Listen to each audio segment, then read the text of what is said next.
Welcome to Jags Drive Time with Ashlyn Sullivan, John Oehser, and Brian Sexton. Jags Drive Time starts right now. Welcome in, Jaguars Drive Time. It is Thursday morning. The Jaguars getting ready for a big game against the Buffalo Bills here in Jacksonville this Sunday. And with that, we are starting the show with our Buffalo Bills guest this morning, Vic Carruci, who has quite the resume, co-host of SiriusXM NFL Radio and a Buffalo Bills contributor for WGRZ in Buffalo. Thank you for waking up with us. Ashlyn, my pleasure. Great to be with you. Absolutely. All right, so we have been talking about this game here in Jacksonville, and we say it with a little bit of hesitation after how the Jaguars played in Seattle last week, that this is a very tough game for the Jaguars. How are the Buffalo Bills viewing this game in Jacksonville this weekend? Yeah, I don't think they're going to describe any game any differently than tough and challenging. It's the NFL. Week to week, you never know. But they have to feel good about where they are because they're in a really good place with a 5-2 record. They are playing, I would say, differently than a year ago when they were a 13-win team and got within one game of the Super Bowl. Different in the sense that offensively, they were a dominant team last year, one of the best offenses in the NFL. They're not at that level offensively this year, but they're playing very well defensively, and they need to lean on their defense just regardless of the opponent. Miami, a team that came in much like the Jaguars, just with one win and last week, and struggled with them and ultimately leaned on their defense to kind of spark them in the fourth quarter. Hey, Vic, good morning. I don't have a question as much as just an appreciation, and I'd like your big picture thoughts because you've been there for so long and have seen, that dry period where they weren't in the playoffs, but how they have built this thing. In 2017, they're deconstructing the roster and sending Marcel Darius here and other places, and then they let the draft come to them in 2018, and they get the best quarterback in that draft, who, by the way, I think fits Western New York as well as the guy who used to be there, Jim Kelly. I mean, big arm, and he just has grabbed a hold of it with all the stories about his grandmother in the hospital.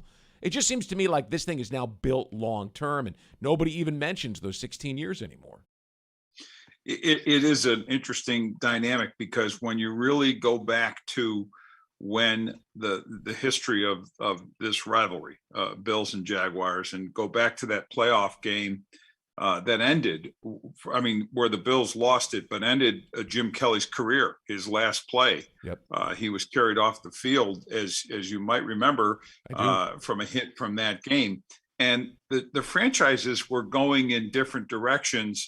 The Bills ultimately got themselves a little bit back on track. And then after losing that home run throwback game to the Tennessee Titans wildcard game, the miracle and, the Music City Miracle, all of whatever you want to describe it, fell off a cliff.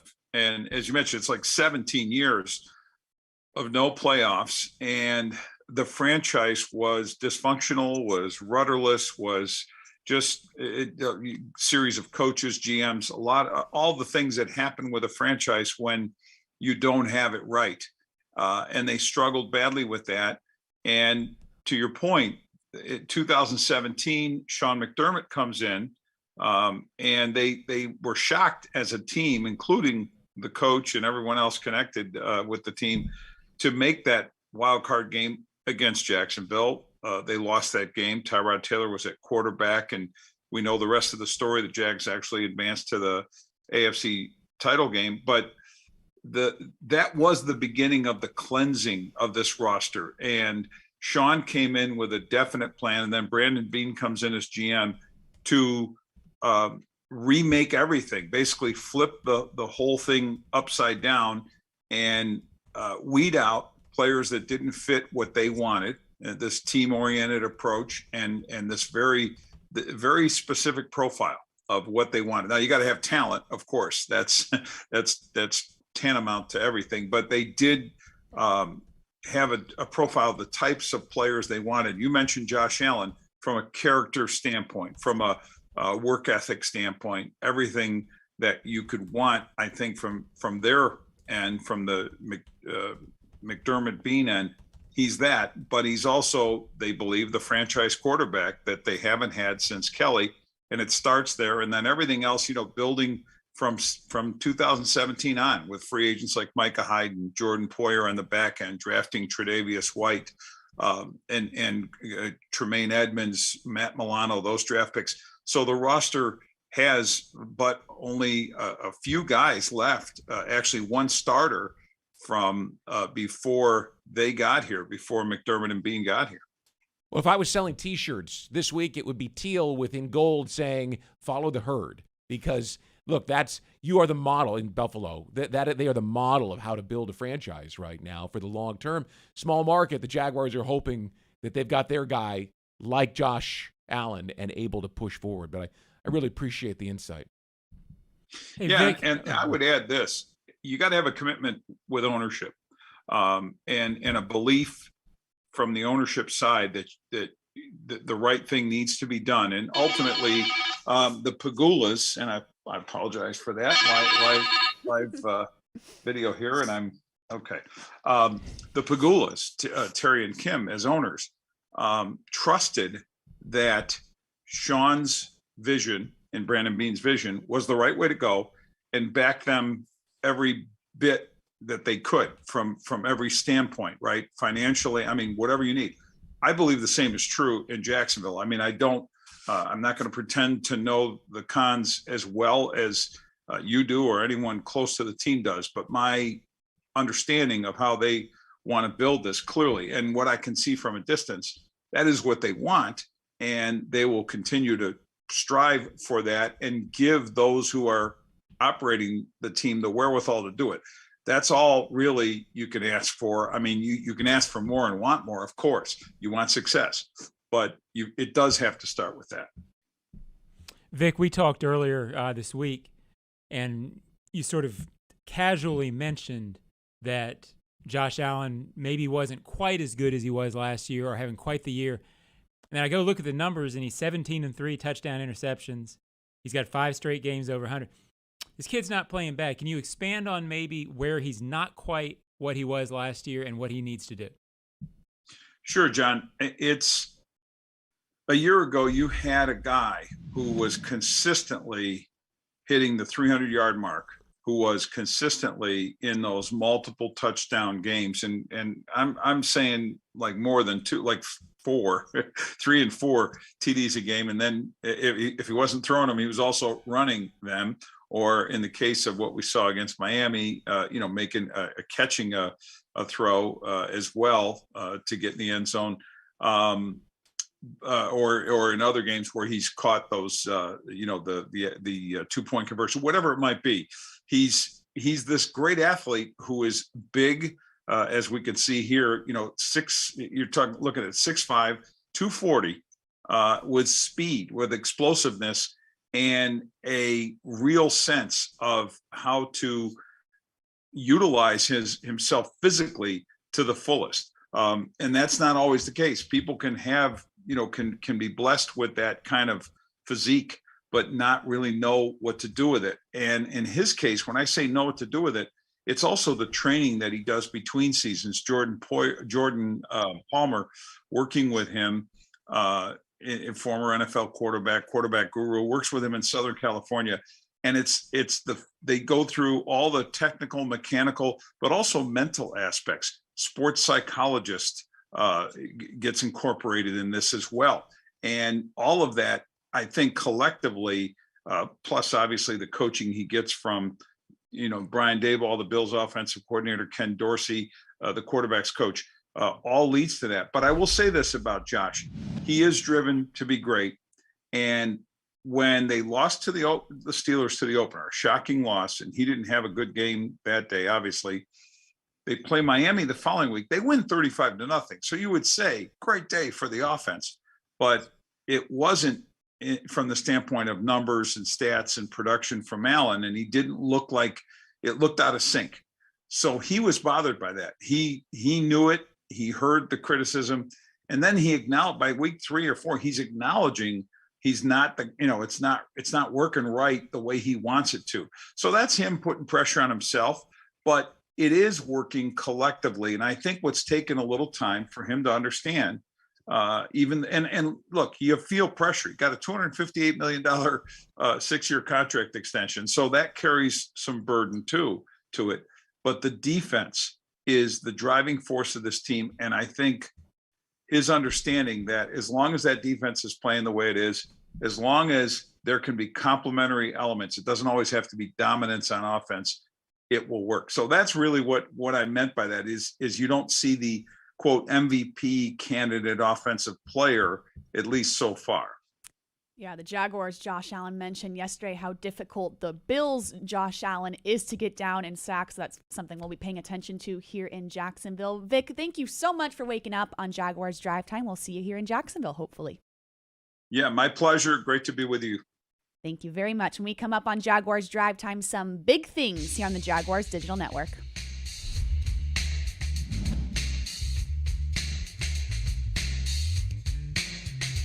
Jags Drive Time is brought to you by TIAA Bank. Turn potential into progress. And by Publix, where shopping is a pleasure. You can step up to luxury now. Hello, I'm Dan Fields. Whatever you're driving, you can step up to luxury now. Plus, get our Fields amenities, which include complimentary loaners, car washes, and our cafes. Make this your year to step up to luxury at Fields Cadillac, Mercedes-Benz, Porsche, Land Rover, Jaguar, and Lexus. When it comes to the ultimate car buying experience, there's only one name that matters: Fields. And Fields matters because you matter. The Fields Auto Group, proud partners of your Jacksonville Jaguars. Your family isn't like anyone else's. Your home shouldn't be either. At Dreamfinders Homes, you can build the home of your dreams in one of their 30-plus communities in Northeast Florida. Choose from luxury single-family homes or maintenance-free townhomes from the 200s. Dreamfinders specializes in homes built to fit your lifestyle. To find out more, call 904-738-0165 or visit dreamfindershomes.com. Hard Rock Sportsbook is coming to Florida. Join the Seminole Tribe of Florida and Hard Rock for safe, trusted, and completely legal sports betting. Go to hardrocksportsbook.com to get all the latest details leading up to launch. Play remotely from anywhere in Florida, including on your phone or computer or in person at Seminole Casinos. Want great promotions like free bets, odds boosts, and bonuses? Hard Rock Sportsbook will have all your favorite bets and promotions. Hard Rock Sportsbook, the best place to be a Jaguars fan. Coming soon. Must be at least 21 and physically present in Florida to wager. Concerned about gambling? Please call 1-800-522-4700.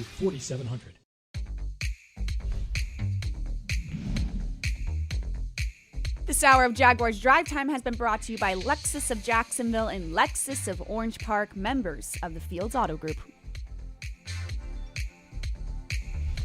We're back, Jaguars Drive Time. It is Thursday, and it is time for big things, doing things a little out of order today, but we're going to get with it. Big thing one is Josh Allen. The Jaguars need their Josh Allen to get after the Bills' Josh Allen. It is key to staying competitive in this game. The biggest thing is don't let a repeat of last week happen again. You know, we're ready to move on. We've been game planning for Buffalo since of yesterday, so, Monday.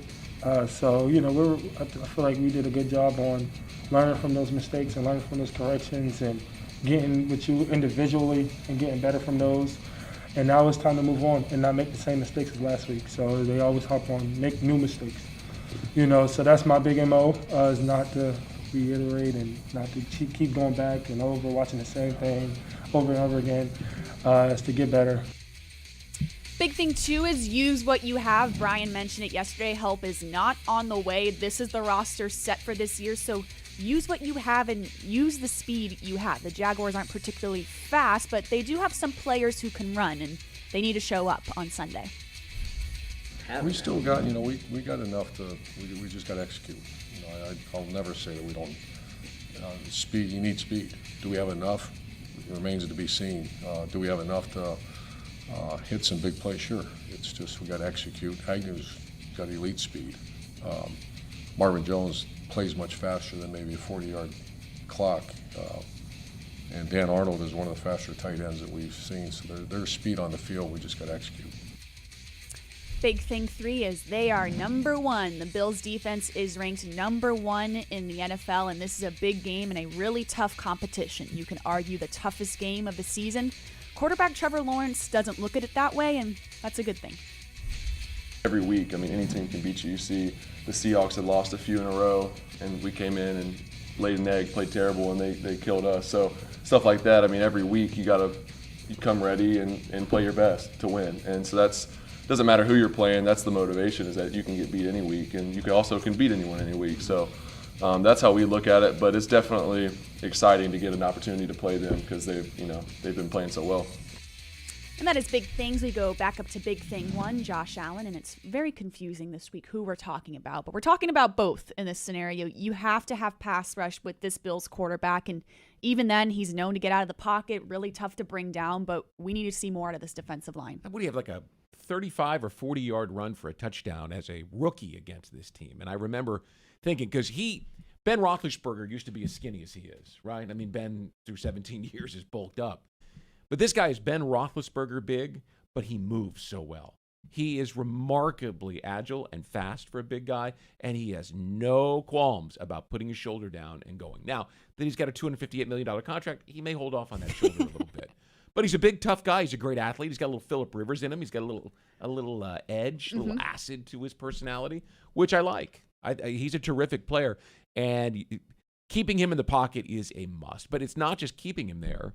It's squeezing it on him, getting the push that Coach Meyer's been talking about this week, that they have gotten in recent weeks. They have to have it this week. Because if you can't push the pocket and he gets to stand in there, the Jaguars do not have a good matchup for Stephon Diggs. No, absolutely not. That's the biggest concern, I think, John, is that secondary. If they get going, who's going to stop them? Well, I guess I'm to the point with the secondary that I'm going to have to see them cover a team consistently for a game before I believe they can. I hope they can, but so far we haven't seen that. We've seen huge swaths of every game where guys have run open, and it's defined the defensive effort.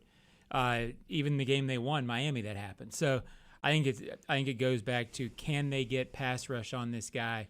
Can you disrupt? I say it every week. When you're an outman team, and the Jaguars are an outman team this year, they have to get pass rush. And when they get pass rush on the points they do, which won't be very often, they have to get the ball out. They have to create things that go back the other way. They're going to need to break serve, I think, 3 times in this game to win. So Josh Allen's key. The rest of the guys up front are key. Can you make him make mistakes, the other Josh Allen, and enough to get some breaks and maybe get up? To me, that's the only chance. Let me further define it for you. When you say break serve, you mean force him to punt, or you mean take the ball away? I mean take the ball away. Yeah, okay. Good. They got to be +3. Yeah. Right? I mean, that's a ridiculous number for a team that only has 2, but I use that as sort of a technique to show you how absurd. These they have to play out of their minds and take the ball away, and then the quarterback has to protect it. He can't make a bad throw. Mm-hmm. They can't fumble if he gets hit from behind, they've got to be +3 on Sunday. They've got to take the ball away and not give it. They need extra possessions in short fields. Yeah, and you look at a team that hasn't had a lot of takeaways, and we mentioned the margin for error is so small. This week, it's incredibly small. Do you know what the NFL record is for fewest takeaways in a season? Tell me, what is it? 7. Set in 2018 by the San Francisco 49ers. Do you know that the Jaguars are currently on pace for 4.85? Yikes. Which they won't get. They will either get 4 or 5. Set you up for that one. But you get the point. Right now, they're currently tracking less than 5. Yeah. They got to change that. But that's not a fluke.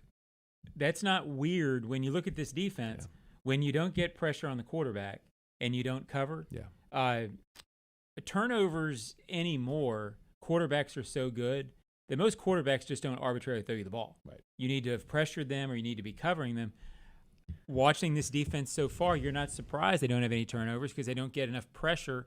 And when they do get the pressure, they're not covering closely enough. So that comes back to, okay, I'm relying on fumbles.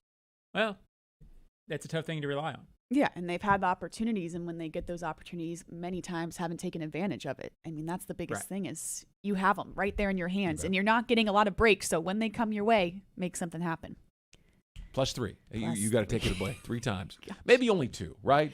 But you got to be +2 then. Yeah. You can't turn it over yourself. It is a tall task on Sunday, to say the least. Yeah. When we come back, he will, he won't, he might, here on the Jaguars Digital Hard Rock Sportsbook Digital Network. Screw that up.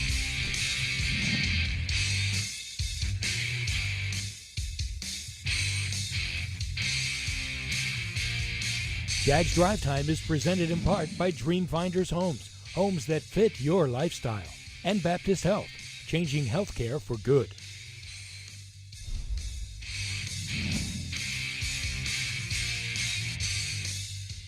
You can step up to luxury now. Hello, I'm Dan Fields. Whatever you're driving, you can step up to luxury now. Plus, get our Fields amenities, which include complimentary loaners, car washes, and our cafes. Make this your year to step up to luxury at Fields Cadillac, Mercedes-Benz, Porsche, Land Rover, Jaguar, and Lexus. When it comes to the ultimate car buying experience, there's only one name that matters: Fields. And Fields matters because you matter. The Fields Auto Group, proud partners of your Jacksonville Jaguars. At VyStar Credit Union, you inspire us to deliver on our promise, to do good for our members and our communities. That's why we offer more banking options, like better rates and no hidden fees. We also give back, donating several $1 million to hundreds of nonprofits each year. Better financial lives, stronger communities. VyStar Credit Union. Do good. Bank better. Visit vystarcu.org/join. Insured by NCUA. Move day is on the 20, the 10. Yes, another successful move to a new home. I tell you, folks, I've never seen a team more prepared than the Move Day crew. With a dominating lead in training, trust, and moving efficiency, it's no wonder why Move Day is the official moving company of the Jacksonville Jaguars. Track your goods online and get updated play-by-plays throughout your move process. While the Jags are moving the chains on game day, they're here to help you on moving day. Call 844-MY-MOVE-DAY or visit MoveDayMovers.com.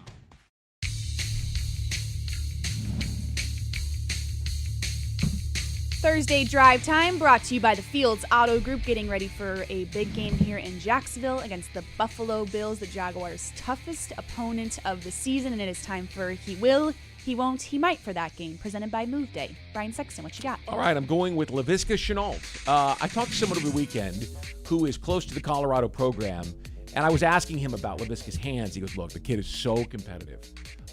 He hasn't played great. He's had a couple moments this year. So I'm gambling that this is the moment where he gets the ball and makes some plays, because the team needs him to. Yeah. He is a big, bruising guy in the middle of the field, and so I'm going to say he will have a good game. I'm not going to define that, but he will make a play or two here or there that will have you going, okay, how do we get him the ball more? He won't define it. Don't blow it. Well, I don't have to now. He covered that one for me.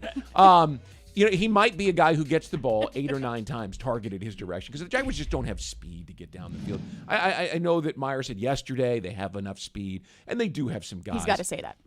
Well, but the guys that they have are not big guys who can, go run past. They'll run by, but I don't know. I don't buy it. They don't have that functional speed where they're gonna get by somebody and then be able to make a play on the ball, right? If Agnew's wide open and it's a great throw, fine. But he's not like Chark, who can go up and fight for the ball. Mm-hmm. So I think this might be the game that Laviska breaks out and gives them a threat. I don't know what that means in terms of, yards or catches or whatever. I just think you're going to see him have a good game on Sunday. You need him to. You go back to last week in Seattle, third down, drops the ball, and that's the thing we talk about. When those opportunities come your way, make the most of them. Yeah. And that's been his MO. And it feels like you need Laviska to make a great highlight play to make an impact. Mm-hmm. And, that's good. But people keep asking me, what's wrong with him? I'm not sure anything's wrong with him. He's dropped a few passes. But he's not going to be, I don't think, 8 yards, 8 catches, 130-yard guy, beautiful catch downfield. Yeah. He's going to be break tackle, do 7 catches, 62 yards, and a touchdown. Right? It's not his fault that the Jaguars don't have a 1 and 2 wide receiver elsewhere that would let to complement him. Without a doubt. So this team right now there's 2 kinds of receivers. There's run to catch, right? Run down the field and catch the ball. Or then there's catch to run after the catch, right?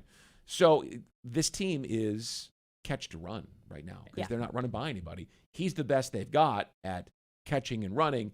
I think this is the week you get him the ball, because he's your biggest threat in the passing game. Mm-hmm.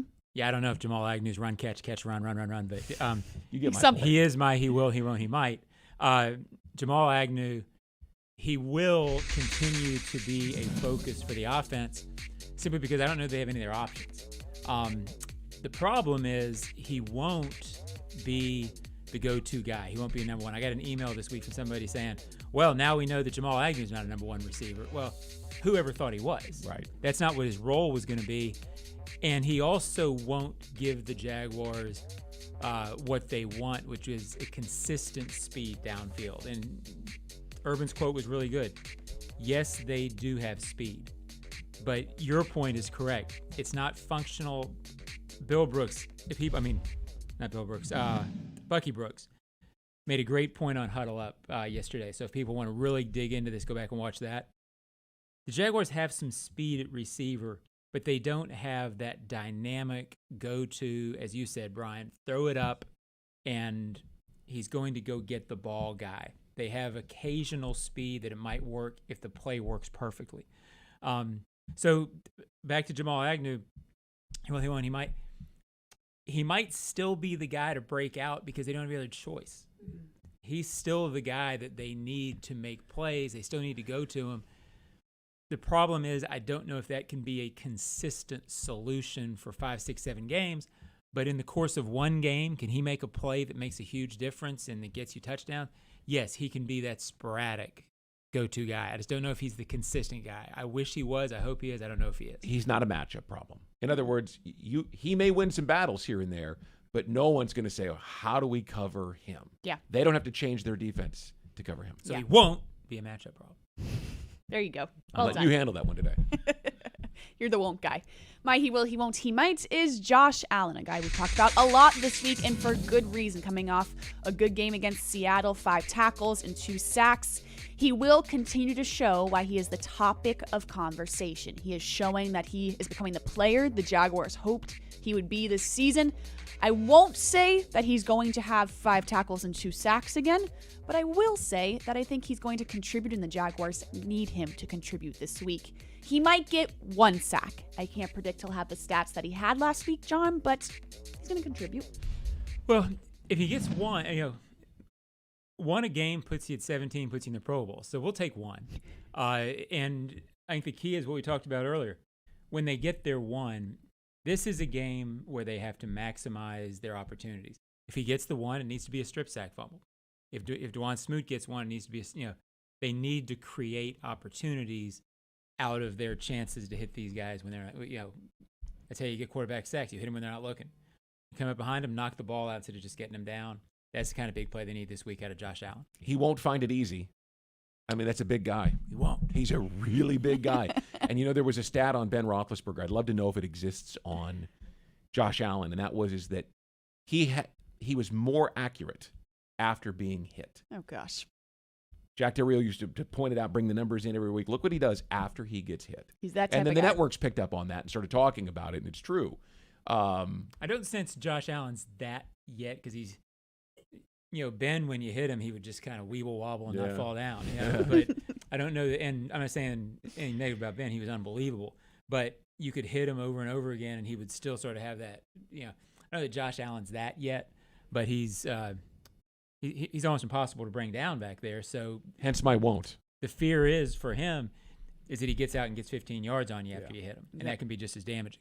Yes, it could. Tough game for the Jaguars on Sunday. That is he will, he won't, he might. Presented by Move Day. Move Day is Jacksonville's most dependable and caring local moving company.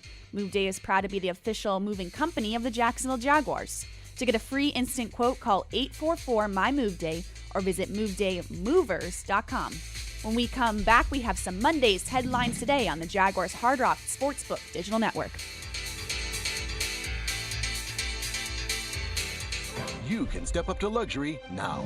Hello, I'm Dan Fields. Whatever you're driving, you can step up to luxury now. Plus, get our Fields amenities, which include complimentary loaners, car washes, and our cafes. Make this your year to step up to luxury at Fields Cadillac, Mercedes-Benz, Porsche, Land Rover, Jaguar, and Lexus. When it comes to the ultimate car buying experience, there's only one name that matters: Fields. And Fields matters because you matter. The Fields Auto Group, proud partners of your Jacksonville Jaguars. Hi folks, Frank Frangie here to tell you where to find the most authentic Southern Pit barbecue in all of Jacksonville. That's right, Bono's. For 72 years, Bono's has been smoking real pit barbecue right here on the First Coast. Smoked for hours, served in minutes, and always cut to order. You can find Bono's locations all around town and on game day at TIAA Bank Field. Bono's is the official barbecue of the Jacksonville Jaguars. If you want great barbecue, head to Bono's today. If you don't see a pit, it ain't legit. Your family isn't like anyone else's. Your home shouldn't be either. At Dreamfinders Homes, you can build the home of your dreams in one of their 30-plus communities in Northeast Florida. Choose from luxury single-family homes or maintenance-free townhomes from the 200s. Dreamfinders specializes in homes built to fit your lifestyle. To find out more, call 904-738-0165 or visit dreamfindershomes.com.